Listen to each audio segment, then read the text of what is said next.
Following video is brought to you by BSEN, Boston Sports Entertainment Network. Please subscribe, hit that like button, and as always, leave a comment, and thank you for enjoying the video. I got the Boston Celtics going to the final. I got them winning without. It's time to represent your city. Put your hands up. Colin, you know we do it for Boston. Hey, ain't nobody gonna like Boston. Yeah, hey. Can't nobody do it like Boston. Where the legends get made, where the banners get raised, right lights, big stage. Boston.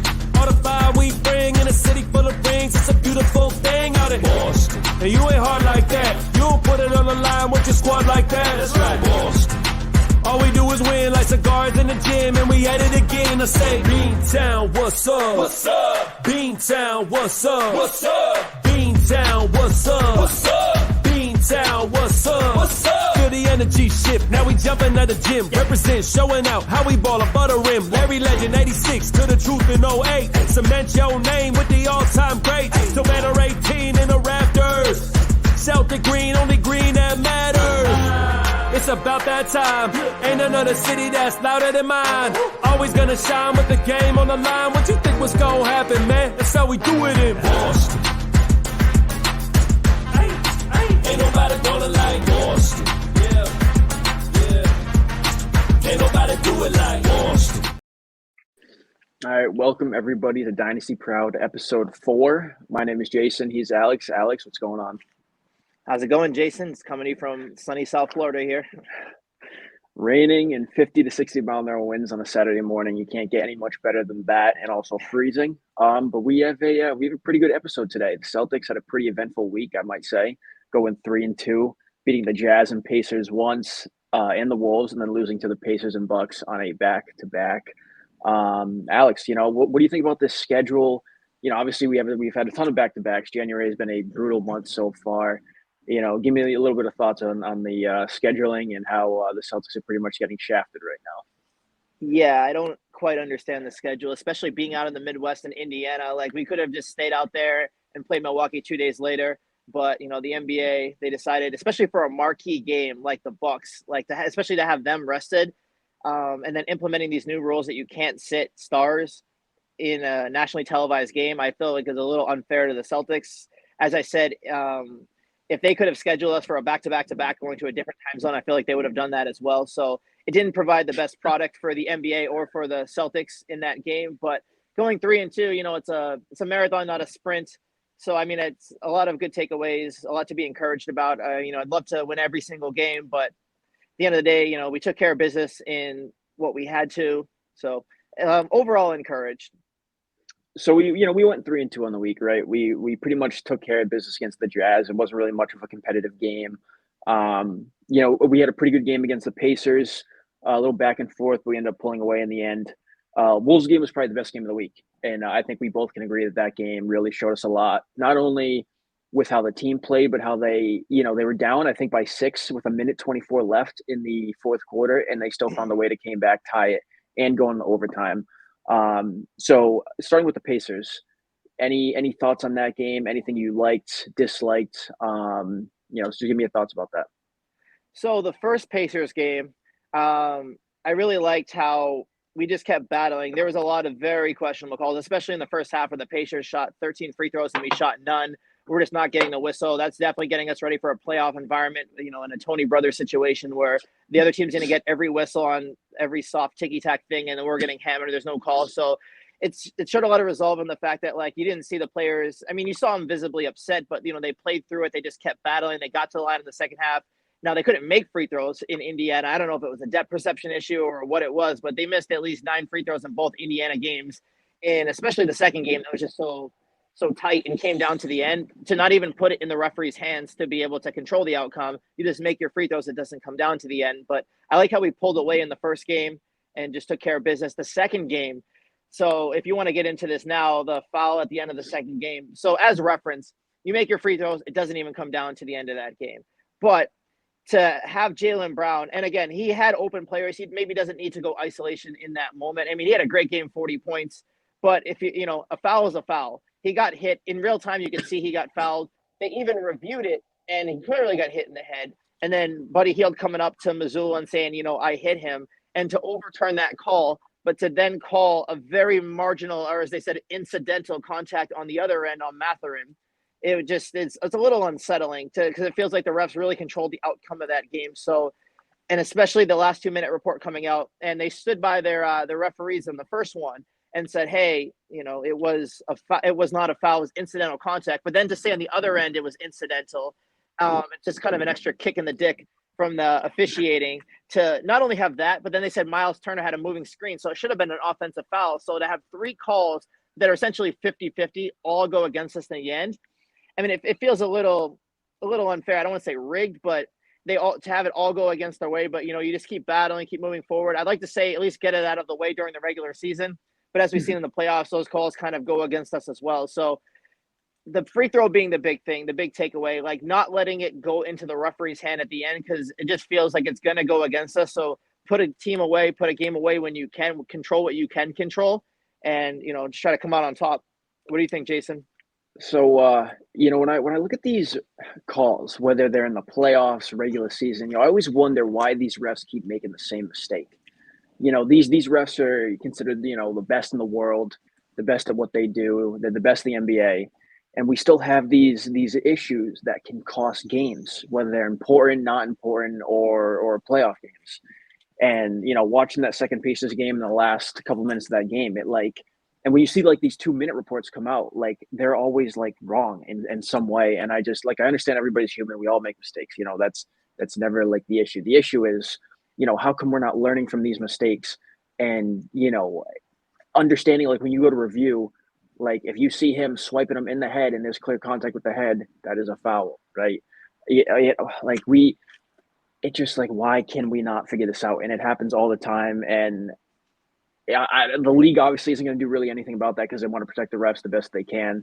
That's why coaches and players get fined thousands of dollars if they even say one little thing about the refs. You say the ref had a bad haircut, that's 35 on your head. So you're not.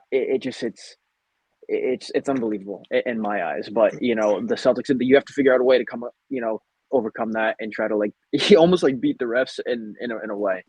But moving to the Wolves game, because I think that's the game of the week that we really want to talk about. JT dropped the 45, Celtics pulling away an overtime win. I loved that they overcame the 6-point deficit in the fourth quarter. What are your thoughts on that game? What did you like to see out of that game? So they were actually down 7 with 2:18 left, and that game was frustrating for a long period of time because it reminded me of the previous Indiana game for most of it, where it's they just could not get stops. The Indiana game where I think they went almost an entire quarter without getting a stop. And then Minnesota's every single time we'd score, every time we just needed a stop, we could just never get it. Whether it was a layup, whether it was, uncontested threes. And that's another thing I want to bring up. There's just the style of defense they're playing where they just do drop coverage and they're just leaving shooters wide open on threes. They collapse in the paint when someone drives, but they're always leaving wide open shooters. And that's why these back-breaking threes keep happening against us. But it showed a lot of resolve in this team, being down 7 with just over 2 minutes left, that, just Jayson Tatum taking over, making all the big plays. And that Drew Holiday shot was a big one to put him up, with I want to say it was under 20 seconds left to go in the game. So the resolve to, they could have just, melded in. It's okay, look, it's not our night. The other team's just hitting every shot. And I think it was championship resolve to be able to do that against a tough team. Granted, Minnesota was on a back-to-back as well. They were missing 2 starters. What gets conveniently leaved out in that is we were missing Porzingis as well, which changes the whole flow of the game too. But to be able to overcome that, and then especially in overtime, the JT takeover was very nice to see. We're kind of getting into that part of the schedule where, Jayson Tatum turns into the best player in the league. I hope Colin Cowherd was watching. I don't think it would do anything for him, but because we're going to have moments like that in the season, in the playoffs, where the other team is just going to hit all these shots and we just can't get stops. And then we just have to fight through it, And, Jaylen Brown, the 15-point first quarter, which he's a big first quarter player, started off the momentum for us. And then Tatum being able to take over at the end. So having 2 guys that can just go to that level of offense to keep your team in a game or to pull a team away. But it was very exciting to see Jayson Tatum just having that finish, seeing the Garden crowd get into playoff mode and keeping that whole win streak alive. So 18-0, I feel like that was symbolic almost like to go from 17-0 to 18-0. It's like maybe this is our year going from 17 to 18 banner wise. Yeah, that game was fun. Fun game to watch. JT dropping 45, showing us why he's the best player in the league, in my opinion. But that game, it's like when you watch that game start to finish, and that's a game that they win, it gives you so much confidence that, like, okay, if you're seeing this now in a regular season game against the second best team record-wise in the NBA, when they go into the playoffs, if they have that mentality of, team basketball, team resilience, they should be able to come out on top, and that's just something that you love to see from them. And that game showed a lot. What I didn't realize is Anthony Edwards was talking all that smack in the first game when the Wolves won. So then again, I didn't even think about that, because when we were talking last week about who would play against the Wolves, who would play against the Bucks, we probably want our team to play against the Bucks like fully instead of the Wolves. Maybe the Celtics thought like this was like a revenge game, like they needed to show the Wolves that, hey, you're not on our level, so like we're gonna go out and like try our best and like beat you. Because there was a video going around on Twitter. I don't know if you saw of Anthony Edwards saying how like JT can't guard him in isolation one-on-one, because JT tried to isolate Anthony Edwards one-on-one for like a step back three. I'm assuming, I don't remember the play back in Minnesota. And obviously the Wolves won. Did you see that clip at all? Yeah, every team that beats the Celtics, it really is their championship. So it shows the respect that they have around the league. But I mean, Anthony Edwards was a great player, and him and Jaylen Brown grew up together in Georgia. They're very close, so it's nice to see them go at each other. But they had like a mini documentary on that after that win. You would have thought this was like a NBA Finals game, or he broke some scoring record, or it was just or beating like the '96 Bulls or the 2016 Warriors. The way the coverage that got. So I mean, he had some tough shots down the stretch, but like when you put JT on him at the end of regulation overtime, he shut him down. Like he was forcing him to tough shots. I think he only hit one basket from the final 4 minutes of regulation, or final 3 minutes of regulation through overtime, while also JT was going off on the other end. It reminds me of the Brooklyn series in 2022, where he was guarding KD and he was giving him buckets on the other end. So it shows that JT has a level he can ascend to, where if he's not the best player, he's right up there with anybody. So, I mean, anybody talking down like, oh, he's not a big game player, he doesn't have it in him. It's like, watch the game. Watch what he does in big moments. Like, yeah, maybe against, a Wizards team on a Tuesday night on a back-to-back in December, he's not going to do that. But, like, in a big moment against the best teams or in a playoff situation, like, JT has proven time and time and again he can take it to that level. Let me ask you a question about JT since we're on the topic, just again in this little bit. Do you think all the complaining that Jayson Tatum does on non-foul calls or foul calls, do you think that gives him a reputation of being someone that needs a call, to be able to get him going? And what I'm trying to say is, like, sometimes when he gets fouled, he tends to over-exaggerate a little bit. I mean, this has been an issue probably for the last couple of years where, when you get that star recognition, you become a top 5 player in the NBA. You're expecting when you drive to the lane, if you feel any contact, you're obligated almost to get that call. Do you think his complaining has maybe caused him to not get some calls in crunch time? Do you think the refs maybe are sick of his complaining? What do you think about that? I mean, I'm sure it doesn't help his reputation amongst the referee community, but he does get fouled. And I feel like, and you see it on Twitter during the games, after games, that he gets the worst superstar whistle in the league. Like, you'll be playing a game where he's playing against, let's just put Naz Reid, for example, like Naz Reid getting a better whistle than him, where it's like one call on one end where he gets hammered driving to the rim and he won't get fouled. And so, yeah, he'll be upset, he'll be complaining, but then Naz Reid will take thing and he'll have incidental contact on the other end and he'll get the whistle. So I get it. It probably is really frustrating for someone of Tatum's caliber, who is a top 5 player in the league. Even the biggest Jayson Tatum hater will put him top 10. So for someone of that caliber, first team All-NBA, year in and year out, all-star starter, to not get these calls when every other star around the league is getting them, I'm sure it is frustrating for him. But a lot of times it does get him going when, the refs are clearly just not giving him the whistle and calling everything at the other end. Sometimes this mentally, it sends him to a different level. So that part is exciting to see that, like, okay, he doesn't just pout and quit, or, okay, oh, well, I'm just not even going to drive anymore. I'm just, whatever. I'm going to pass off just because I know they're not going to give me the call. So I'm not even going to, put it in their hands. Like, he'll just take over. So that's really exciting to see from our superstar player. And yeah, he's got to fight through it, because a lot of times in the playoffs, he's not going to get that call. He hasn't gotten that call. So just to be able to fight through it. And I mean, it seems he's gotten a lot of free throws, but like if he got Embiid like treatment from the referees, or Giannis like treatment from the referees, he's averaging 40 a game. Like, maybe he needs to just go all out to the dark side and then be like, anytime he feels contact, go flying into the second row. Maybe that's what it's going to take because, I mean, he shoots I got to check the stats. He shoots under 10 free throws a game, but I feel like he could definitely be shooting more, especially as someone that, he had some struggles to begin the season, but overall he's like a mid-80s free throw shooter. So, I mean, that's points leaving off the board, where it's like most of his points are not coming from the free throw line as opposed to other players in the league. So, yeah, that's true. I don't think he does take above 10 free throws. A lot of his shots, I think, for me, those when I watch him, is he's more of a mid-range 3-point shooter. He gets to his dribble, goes to his right, goes to his left, posts up in the paint.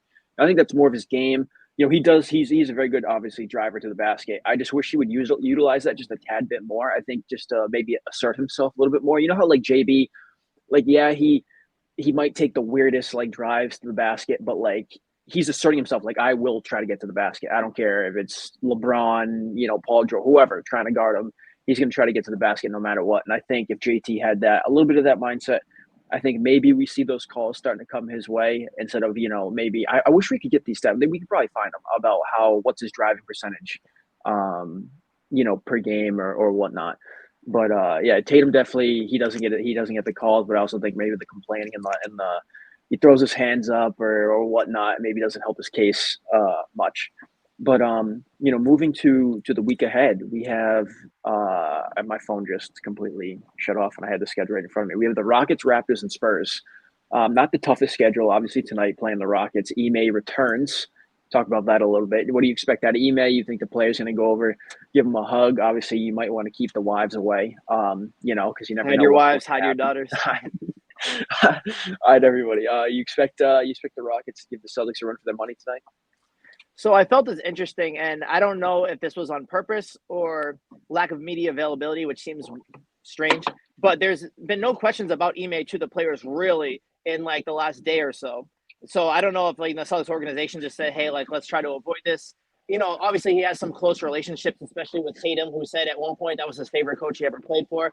So I'm sure they will throughout the game. They'll have some back and forth banter between him. I'm sure there's a mutual respect, but. I mean, especially the Rockets team that, has been really good this year, but is not good on the road. Hit them early, hit them hard.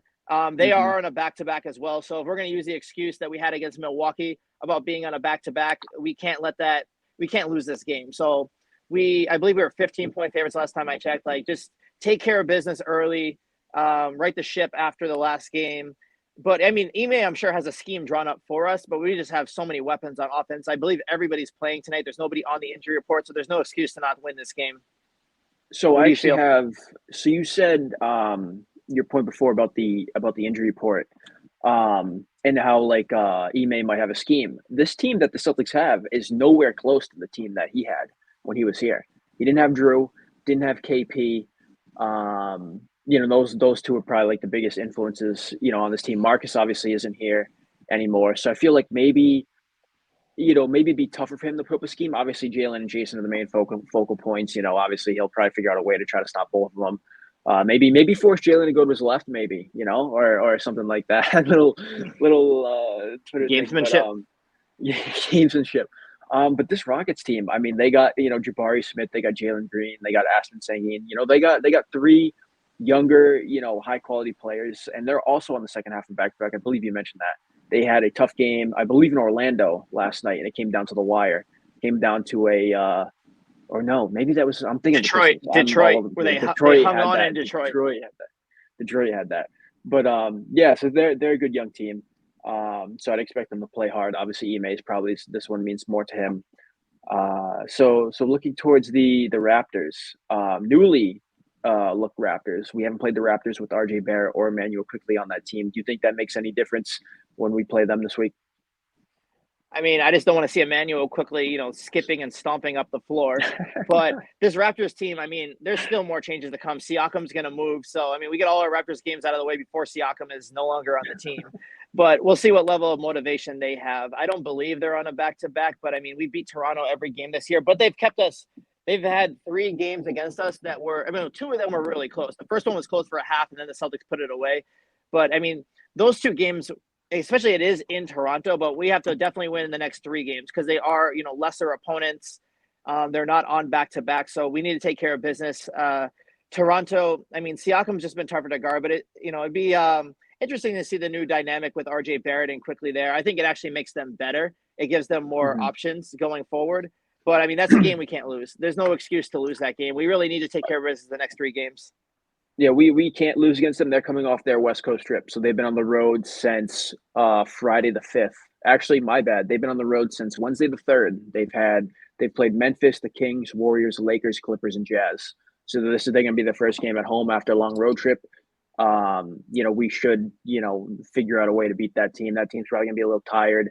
That's actually a pretty long road trip. I think that's 5 or 6 games that they've spent out west. So hopefully, especially getting hosed in the Lakers game. Oh, I know. So you saw that rant of that coach going off about Scotty Barnes being the face of the NBA and stuff, and then getting hit with, I believe he got $25,000 fine for going off on that rant. It's crazy to have that happen the day after the Jaylen Brown thing, where LeBron speaks out on it, and then they get 23 calls, and LeBron, he's like, well, I felt like they fouled and we didn't.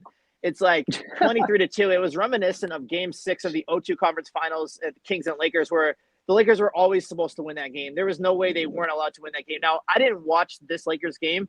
I'm assuming not all 23 free throws were deserved, especially when you're only getting 2 on the other end. I also don't think it was probably as egregious as that game, where it was just blatant offensive fouls in the Lakers that were not getting called, and there was just nothing like tap fouls where Shaq and Kobe were going to the line every 2 seconds. But to have that happen, on a back-to-back day of other bad officiating in the NBA, and then to get fined for it, it's not a good look for the league. Adam Silver, clean up your referee problem. But yeah, I mean, I just think for the Raptors, for someone like Siakam that's just ready to go out, ready to be out of there, I feel like that team just mentally is not in it. Just take care of business. Don't give them any confidence to start the game. Put them away early. That's what I feel like. The lesser opponents, like a younger team, an inferior team, the longer you let them hang around, things can happen at the end. You build confidence, and you can lose those games. So the next 3 games, just put them away early. Yeah, I agree. I mean, this schedule coming up for us, the next at least 3 before we do our next episode, not that bad. But we do have an exciting game to end off the week ahead, and that is the Spurs come to Boston. We get Victor Wembanyama playing in the Garden for the first time in his rookie season. He's been unbelievable to watch. The highlights and what he's doing down in San Antonio, he's going to be a freak for a long time. He is going to be one of the best 7-footers, I think, in my opinion, right now, probably to ever play the game the way he's looking, especially, with Pop as his coach. I mean, Pop's going to put him in the best position to succeed. So give me your thoughts on what you expect from him. Do you think he's going to come in, drop 30, drop 25 on the Celtics, or you think Kristaps is going to have is going to take his lunch money? So watching him play against Giannis, he was going toe-to-toe with him. He was on a minutes restriction, and if he wasn't, they might even have won that game. I mean, a lot of that's indicative on the Bucks and their defense as well. But to watch him, I mean, he's an amazing player. He looks like a young Giannis, but he's way more refined, way more developed, much better shooter. Like, if he can put on a little bit of size and just avoid any sort of like injury setbacks, he could be much better than Giannis because he has much more of a game, much more of a bag.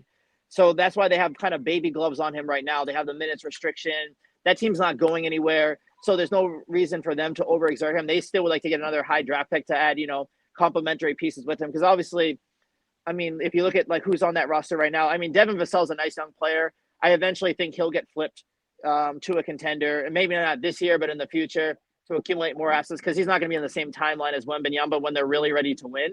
But I can see that team in 2 to 3 years being a play-in team, being a team that, gets into the playoffs, makes some noise. I mean, he's an amazing player to watch. He's a freak of nature. Like some of the stuff he can do, like when he blocked Giannis at the rim the other night, and then he's just like on a fast break, just going back to back with his like Stretch Armstrong, like arms, just like dunking it. It's incredible to watch. So, I mean, he looks like, almost like a young Porzingis. I mean, he's even taller and can do even freakier things, but he's not at the level yet where he should beat us. So take care of business that night, get the W. Hopefully, when we're up 25-30, he does something amazing where we can just watch him, be like, wow, like we're Derek White just didn't even attempt to go up for the block, but we were already up 20 in that game. So we can just kind of marvel at it versus it being a 2-point game and, us needing to not give up that bucket. So I'm looking forward to watching him. Yeah. Do you, I just had a quick question because you mentioned flipping Vassell, and that kind of got me thinking while I was sitting here. Do you think San Antonio is going to try to follow the OKC game plan of trying to acquire all these first-round picks, trade away talent, get more first-round picks to eventually build a team of, first round draft picks to eventually go out and add like a star. Because obviously, like the OKC, right? They have Chet, they have Shea, they have Giddey, they have Dort. Like they have a couple of like young pieces, high value draft picks. Do you think San Antonio would be wise to follow their plan versus, try to keep everybody and then add from the outside, or should they keep this sort of tank mentality and try to just accumulate first round draft picks to build around Victor? Well, OKC has half the first round picks between now and I think 2029. So eventually they're going to have to flip some of those for players. I mean, they built a nice young core. I almost related it to the pre-Tatum era Celtics, where it's like they had a lot of good young pieces and they had a lot of draft picks. Eventually you push your chips to the center of the table and you get the right players to build the system you want to be able to win when you're ready to win now. I think with San Antonio, I can't see one player on that roster other than Wembanyama that I look at and I'm like, oh, this is a future star as well. That's on the same timeline as him. I had to check Devin Vassell's age, but I think for San Antonio, unless they really feel like, in the next 2 years, they can make a real run at it, if they can accumulate more assets to be able to build a contender when they're ready to win, I feel like that's the better game plan. So whether it's this deadline, next offseason, next trade deadline, if they can flip him for, a younger player with some upside, maybe some future picks that are going to help build to what San Antonio is looking for, then I feel like that's the better route to go. Because San Antonio, they're not making the playoffs this year. I can't see a scenario where they make it next year. I mean, maybe, Wembanyama takes an even bigger step. They get a free agent that just really wants to come play with Wembanyama, maybe a veteran like a Chris Paul, not Chris Paul in this scenario, but like Chris Paul when he was with OKC, someone like that, and accelerates their timeline a little bit, gets them into like winning mode a little bit. But yeah, I just think, all the pieces on the roster, I think Keldon Johnson eventually gets dealt. I think he might even get dealt by this trade deadline. So yeah. I think more the OKC route. Yeah, so I'm looking at the roster right now because you got me thinking, because I was trying to think about, who do they have besides Wembanyama, who they can build around. Vassal's that next guy. He's probably their second leading scorer behind Victor. And then what you said, Keldon Johnson, he was in their starting rotation at the beginning of the year. He obviously has fallen off. He played last night, only 19 minutes, shot 2 from 7 from three-point range. So he's kind of fallen off a little. Like you said, he'll probably get dealt to a contender to be like that sort of like 3-point sniper off the bench type of player. Obviously, if the Celtics want him, I don't really know what he's making. But maybe that's a guy, if he's making below 5, maybe you could slip him into the Grant TPE and, do it like that. I didn't even think about him because he slipped out of the rotation. They got C.D. Osman. Remember him? Cavs legend back in the day. They got him as well. But yeah, Celtics have a softer week ahead, I might add, after this brutal week. So hopefully they can take care of business and do what they need to do. Do you have any final thoughts before we wrap this up? So I didn't want to really touch that much on the Milwaukee game just because it is what it is. I mean, at the end of the day, it's one game in the 82-game schedule. It meant a lot more for Milwaukee, especially coming off 4 losses in 5 games.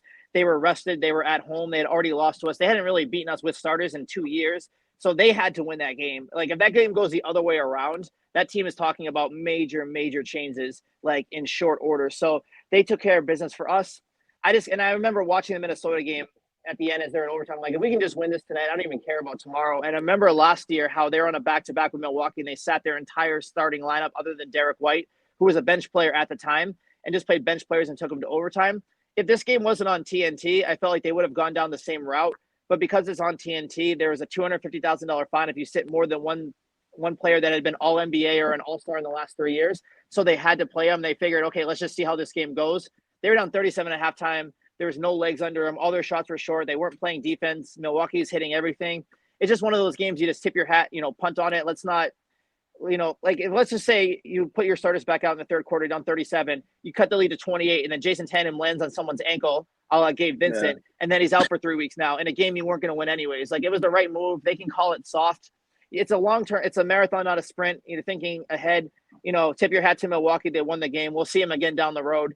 I think by the next time we see them, if you look at the schedules of the two teams, we may be 7 or 8 games ahead by that point. But, I mean, there's not a lot to take away from it. It's a schedule loss, 5 games in 7 days, back-to-back. It is what it is. Not going to win every game. So we'll be ready for them the next time. What do you feel about that? So I'm just looking at the schedule for the next time. We don't play them until the 4th to last game to the end of the season. So we don't see them until Tuesday, March 9th. Is the last time we see them. April 9th. April. Wow. And then they play them, I believe, at the end of March in Boston. You're right. I could be wrong. You're right. No, you are right. They play them March 20th Bucks come here on an ESPN game. So hopefully, we more competitive, obviously. But yeah, I completely, that Bucks game to me was, you sort of knew it was going to happen. Obviously, you didn't want to believe it would happen. Drew's return to Milwaukee. Obviously, you thought the team would play up a little bit. Obviously, they didn't. They got shellacked. I think they got beat so bad that the TNT crew actually stopped showing the game, right? And then they came back to it in the fourth quarter, I believe. But what are you gonna do? Like, these games are gonna happen. Like, why? I know, like, you're very active on Twitter, and like people are going at you or whatnot, and it doesn't make it like, okay, yeah, we lost one game on a back-to-back where we just went to overtime against the second best team in the league. The Wolves are better than the Bucks right now, and we took care of business at home. Then we got to fly to Milwaukee and play. Like, it's just like, what do you want us to do? Like, I don't understand why people make such a big deal out of yeah, we lost badly. All right, I understand that, but like, okay, what 22-9? Like, what do you want? So it makes 29-9. Getting everything wrong today. It's one of those days, 29-9. But like, still, like, what are you gonna do? What are you gonna do? But that does it for us on episode 4. We will be back in a couple days after the Celtics play the next 3 games. Hopefully we'll have more for you guys then. But you can follow us on YouTube at BSEN617 and then on Twitter at DynastyProud18. So we will see you guys in the next one. Have a great weekend.